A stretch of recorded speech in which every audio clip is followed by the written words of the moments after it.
جیسے ہی محرم آتا ہے جوش و خروش سے لبریز خوبصورت و حسین مناظر وجود میں آنے لگتے ہیں۔ مومنین شہر دیہات قصبہ بلکہ سڑکوں پر بھی اپنی توانائی کے مطابق سبیلیں لگاتے ہیں تاکہ یہ بتا سکیں یہ سبیلیں امام حسین علیہ السلام کی محبت میں لگائی گئی ہیں،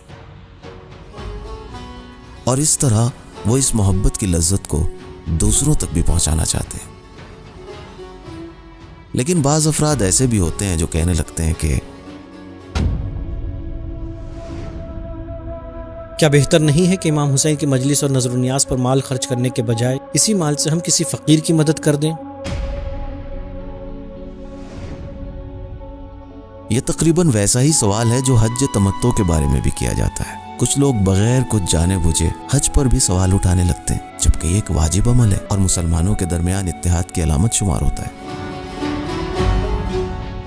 یہاں تک کہ 40 کے پیدل سفر کے سلسلے میں بھی اس طرح کی باتیں ہوتی ہیں کہ یہ پیسہ غریبوں پر کیوں خرچ نہیں کیا جاتا۔ معلوم ہے اس سوال میں مشکل کہاں ہے؟ اس سوال کی مشکل یہ ہے کہ ہم اللہ کے دو الگ الگ احکام کو ایک دوسرے کے مقابلے میں لا کر کھڑا کر دیتے ہیں۔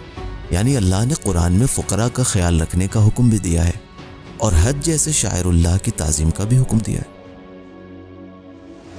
مثال کے طور پر سورہ بقرہ آیت نمبر 254 میں اللہ تعالیٰ ارشاد فرماتا ہے، اے ایمان والو، جو تمہیں رزق دیا گیا ہے اس میں سے راہ خدا میں خرچ کرو، اور سورہ حج آیت نمبر 32 میں ارشاد فرماتا ہے، اور جو بھی اللہ کی نشانیوں کی تعظیم کرے گا یہ تعظیم اس کے دل کے تقوی کا نتیجہ ہوگی۔ لیکن یہ مجلسیں اور نیازیں اتنی ضروری نہیں ہیں۔ اس سے چشم پوشی کرتے ہوئے لوگوں کو چاہیے کہ ان پیسوں کو جمع کر کے ضرورت مند افراد کو دے دیں۔ لیکن ہمیں خیال رکھنا چاہیے، ہمیں ہر مسئلے کو اسی کی جگہ پر رکھ کر دیکھنا چاہیے، ورنہ ہم بہت آسانی سے کہہ سکتے ہیں کہ ہر وہ شخص جسے واقعی فقراء کی فکر ہے، غریبوں کی فکر ہے، اسے چاہیے کہ اپنی ضرورت سے زیادہ مال کو فقیروں میں تقسیم کر دے۔ مثال کے طور پر تفریحی سفر پر نہ جائے، یا ہوٹل میں کھانا نہ کھائے، یا نئے نئے کپڑے نہ خریدے، اور جو دولت بھی پاس میں ہو اسے ضرورت مند افراد پر خرچ کر دے، کیونکہ ان میں سے کوئی بھی چیز انسان کی بنیادی ضرورتوں میں شمار نہیں ہوتی ہے۔ حقیقت یہ ہے کہ ہمیں ضرورت مندوں کی مدد بھی کرنی ہے، واجبات اور اعتقادی امور بھی انجام دینے ہیں، اور جائز سیر و تفریح پر بھی جانا چاہیے۔ بہرحال ہمیں یہ جاننا چاہیے کہ زندگی کے تمام مسائل ایک دوسرے سے جڑے ہوئے ہیں، اور ہو سکتا ہے ایک زمانے کی اولیتیں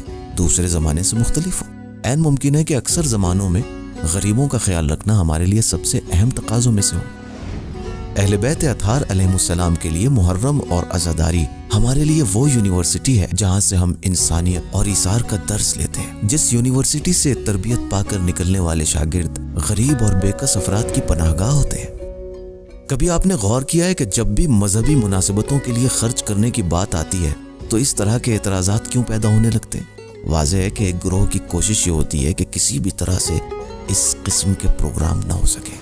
اس لیے کہ فقر و غربت کی ایک اہم وجہ ظلم اور برائی ہے، اور ہم سب جانتے ہیں کہ ظلم اور ناانصافی سے مقابلے کا سب سے بڑا سمبل امام حسین علیہ السلام ہے، جنہوں نے اپنے تمام وجود کو لوگوں کے حقوق کی ادائیگی کی خاطر راہ خدا میں فدا کر دیا۔ اس قسم کے پروگرام معاشرے میں سیرت اہل بیت علیہ السلام کو رائج کرتے ہیں، ہزاروں کی تعداد میں ظلم کا مقابلہ کرنے والوں کو تیار کرتے ہیں، جیسا کہ امام جعفر صادق علیہ السلام فرماتے ہیں کہ امام حسین علیہ السلام کی زیارت جنگی گھوڑوں کے ساتھ 1000 مجاہد تیار کرنے کی مانند ہے۔ تو اس کا مطلب یہ ہوا کہ شعائر الہی کو زندہ کرنے کے لیے یہ خرچ کرنا در حقیقت غریبی کو جڑ سے اکھاڑ پھینکنے کے لیے ہے۔ ساتھ ہی یہ بھی عرض کر دیا جائے کہ ان مجلسوں اور تبرک کا خرچ کوئی اور نہیں دیتا، بلکہ اس کا اکثر حصہ خود یہی عوام اور مومنین کے تعاون سے حاصل ہوتا ہے۔